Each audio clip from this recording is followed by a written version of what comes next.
डमट डमट डमट demon Ninad डमर वयम चकार चंड तांडवम तनोतु रे शिव शिवम धगत धगत धगत जवल ललाट पट्ट पावके किशोर चंद्रशेखरे रति प्रतीक्षाम मम धरा धरेन्द्र नंदिनी विलास बंधु बंधुरा स्फुर दिगंत संतति प्रमोद मान मानसे। क्योंकि शायद कम लोगों को यहां ये मालूम हो कि संस्कृत विश्व की सबसे वैज्ञानिक भाषा है। सेम पेट्रोदा यहां बैठे हैं, वो साक्षी होंगे इस बात के कि जब दुनिया में टॉकिंग कंप्यूटर बनाने की बात चली तो प्रश्न उठा कि कौन सी भाषा उसके लिए चुनी जाए, क्योंकि कंप्यूटर का अपना कोई विवेक नहीं होता। जो आप बोलते हैं वही वो लिखता है और जो लिखा जाता दिया जाता है उसी को वो पढ़ता है। इसलिए भाषा व्याकरण की दृष्टि से भी वैज्ञानिक होनी चाहिए और ध्वनि की दृष्टि से भी। जो बोला जाए वही वो पढ़े। आज गर्व से माथा ऊंचा करके कह सकती हूं कि विश्व की तमाम भाषाओं की समीक्षा करने के बाद जिस भाषा को सर्वथा उपयुक्त पाया गया कंप्यूटर के लिए वो संस्कृत है। क्योंकि जैसे अंग्रेजी में NO नो भी नो है और KNOW भी नो है। अब अगर आप कंप्यूटर को बोलें आई नो दिस तो लिखेगा INO नो दिस, कोई अर्थ ही नहीं निकलेगा उसका। कहीं T साइलेंट हो जाता है तो कहीं E साइलेंट हो जाता है। बोलते हैं लिखते हैं एंटरप्रेन्योर, बोलते हैं एंटरप्रेन्योर। वो विवेकहीन कंप्यूटर कैसे देखेगा इसको? लेकिन संस्कृत में जो बोला जाता है वही लिखा जाता है। यहां तक कि छोटी ई और छोटे ऊ की मात्रा की ध्वनियां भी अलग है। इति, यदि आपने छोटा बोला तो इति, लेकिन दही बड़ी की मात्रा बोला तो दही। तो जो बोलेंगे वो लिखेगा, जो लिखेगा वही पढ़ेगा। लेकिन केवल ध्वनि की बात नहीं, मैं संस्कृत की वैज्ञानिकता के दो उदाहरण आपको देना चाहूंगी। संस्कृत में शब्दों का इतना अपार भंडार है मित्रों कि रचनाकार अपने व्यक्तित्व के अनुसार उसको चुन सकता है। एक प्रसंग है रामायण का कि जिस समय भगवान श्री राम लंकेश पर विजय प्राप्त करने के लिए लंका जाते हैं तो भगवान शंकर की आराधना करते हैं। वो स्तुति जिसमें करते हैं वो रामचरितमानस में रुद्राष्टकम के नाम से समाविष्ट किया गया है। रुद्राष्टकम के शब्द हैं नमामि शमीशान निर्वाण रूपम विभुम व्यापकम ब्रह्म वेद स्वरूपम निजम निर्गुणम निर्विकल्पम निरीहम चिदाकाशमाकाशवासम भजे। लेकिन उसी समय श्री राम पर विजय प्राप्त करने के लिए रावण ने भी आराधना की थी, स्तुति की थी, और उसने अपना स्तोत्र स्वयं रचा था जो शिव तांडव स्तोत्र के नाम से प्रसिद्ध है। शब्द हैं डमट डमट डमट डमन निनाद डमर वयम चकार चंड तांडवम तनोतु रे शिव शिवम धगत धगत धगत जवल ललाट पट्ट पावके किशोर चंद्रशेखरे रति प्रतीक्षाम मम धरा धरेन्द्र नंदिनी विलास बंधु बंधुरा स्फुर दिगंत संतति प्रमोद मान मानसे।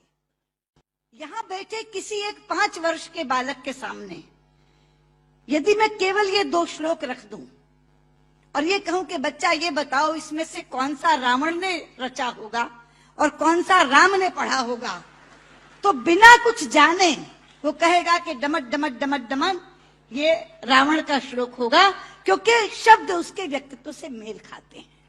और नमामि शमीशान निर्वाण रूपम राम ने कहा होगा। यह है संस्कृत की वैज्ञानिकता। एक और उदाहरण देती हूं, आप हैरान हो जाएंगे। संस्कृत के एक रचनाकार हैं दंडी। उनका एक नाटक है 10 कुमार चरितम, जिसमें 10 राजकुमारों की कथा है अलग अलग। उसमें एक कथा आती है राजकुमार विश्रुत की। प्रसंग है कि वो आखेट के लिए शिकार करने के लिए जंगल में जाता है। एक तीर आकर उनके होंठ पर लगता है और उनका निचला होंठ कट जाता है। मित्रों, इस प्रसंग के घटने के बाद कथा अनेक पन्नों में चलती है। कितने ही संवाद विश्रुत बोलता है, लेकिन दंडी ने पूरे संवादों में कहीं भी ओष्ठांग का प्रयोग विश्रुत से नहीं करवाया है। ओष्ठांग क्या है? पूरा अल्फाबेट हिंदी का जो पवर्ग है वो ओष्ठांग है। प, फ, ब, फ, म। प, फ, ब, फ, म दोनों होंठ मिलाकर बोले जा सकते हैं। अगर दोनों होंठ में से एक होंठ नहीं है तो आप प नहीं बोल सकते, ब नहीं बोल सकते, भ नहीं बोल सकते, म नहीं बोल सकते। ये पवर्ग ओष्ठांग है। तो अगर उसका एक होंठ कट गया तो उसने पवर्ग का उच्चारण कैसे किया, ये कोई भी प्रश्न कर सकता था रचनाकार से। इसलिए अनेक संवादों में कहीं भी ओष्ठांग का प्रयोग नहीं है। यह है संस्कृत की वैज्ञानिकता। लेकिन लोग आजकल कहते हैं कि संस्कृत तो बोलचाल की भाषा नहीं बन सकती, संस्कृत कभी जनभाषा नहीं रही। शायद इससे बड़ी अज्ञानता की बात कोई दूसरी नहीं हो सकती। संस्कृत जनभाषा रही है। छोटे लोग, अनपढ़ लोग, बिना विद्यालय में गए लोग संस्कृत बोलते रहे हैं। राजा भोज के काल में एक प्रसंग आता है कि राजा भोज एक बार अपने प्रजा का हालचाल जानने के लिए जंगल से जा रहे थे। सामने से एक लकड़हारा आ रहा था। उसने लकड़ियां काटकर अपने सिर पर रखी हुई थी, पसीनों पसीन था। राजा ने लकड़हारे को देखा तो तब संस्कृत में ही बातचीत होती थी, संस्कृत ही जनभाषा थी। तो राजा ने लकड़हारे से कहा, किमते भारम बाधती,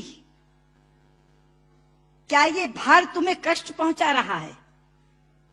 लेकिन बाध शब्द जो है मित्रों, वो धातु है जो परस्मयी पदी नहीं चलती, आत्मनेपदी चलती है। संस्कृत में दो तरह की धातुएं हैं। परस्मयी पदी चलती है बाधती, बाधता, बाधंती, और आत्मनेपदी चलती है बाधते, बाधेते, बाधनते। बाध शब्द जो है वो आत्मनेपदी में है। तो लकड़हारा जवाब क्या देता है? भारम न बाधती राजन यथा बाधती बाधते। कि राजा, मुझे ये भार कष्ट नहीं दे रहा जितना आपके मुंह से बोला हुआ बाधती शब्द कष्ट दे रहा है, क्योंकि बाधती शब्द का अशुद्ध उच्चारण आपने किया है। ये शब्द बाधते होना चाहिए। भारम न बाधती राजन यथा बाधती बाधते। तो कौन कहता ये जनभाषा नहीं रही? ये जनभाषा रही है। लेकिन आज मैं शंकर जी से कहना चाहूंगी कि आपकी साउथ इंडिया एजुकेशन सोसाइटी पर एक जिम्मेदारी आई है, क्योंकि आज संस्कृत केवल कर्मकांड की भाषा बनकर रह गई। कल जब विश्व के लोग आएंगे और कहेंगे कि कंप्यूटर के लिए हमें संस्कृत के विद्वान दो, हम टॉकिंग कंप्यूटर बनाना चाहते हैं, तो एक विडंबना खड़ी होगी कि जिसे संस्कृत आती है उसे कंप्यूटर नहीं आता, और जिसे कंप्यूटर आता है उसे संस्कृत नहीं आती।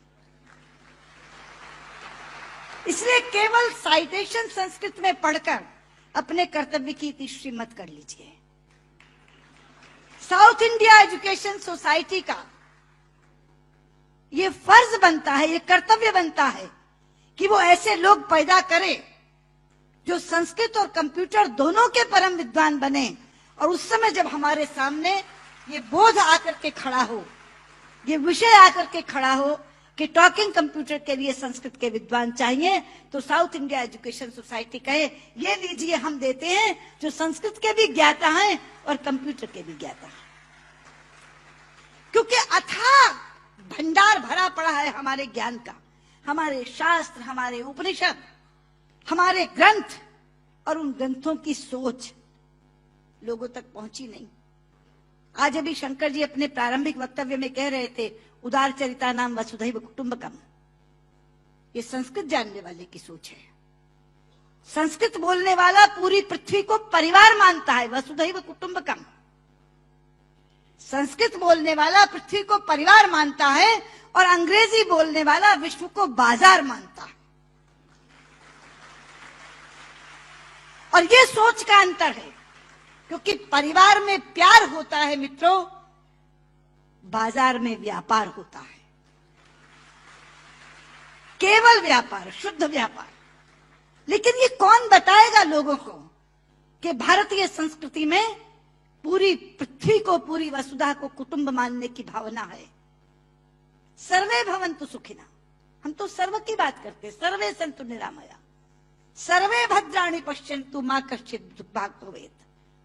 सर्व के कल्याण की कामना किसने की है? लोग अपनी अपनी बात करते हैं, लेकिन ये है वो भारतीय संस्कृति जो सर्व के कल्याण की कामना करती है।